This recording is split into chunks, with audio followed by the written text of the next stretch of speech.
महाभारतामध्ये जेव्हा कर्णाचा मृत्यू झाला, तेव्हा कर्णाला साक्षात यमदेव घ्यायला आले होते.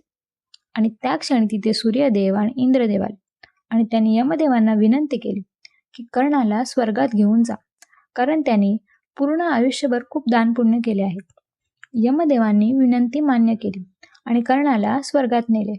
पण जेव्हा कर्णाने डोळे उघडले तेव्हा त्याच्या बाजूला फक्त सोनं, चांदी आणि आभूषणं होती. तेव्हा कर्णाने यमदेवांना विचारले की पूर्ण आयुष्यभर मी दानपुण्य केले, मग मला इथे खायला अन्न का नाही? तेव्हा यमांनी त्याला सांगितलं की तू फक्त सोनं, चांदी, आभूषणं दान केली आहेस, त्यामुळे तुला तेच परत मिळालं. तेव्हा कर्णाने यमदेवांना विनंती केली की मला परत पृथ्वीवर पाठवा, मी अन्नदान करून परत येईन. तेव्हा यमदेवांनी त्याला 14 दिवसासाठी पृथ्वीवर पाठवले. आणि यामुळे एखाद्याचे मृत्यू झाल्यावर अन्नदान केले जाते, कारण त्या व्यक्तीला स्वर्गात अन्न कमी पडू नये.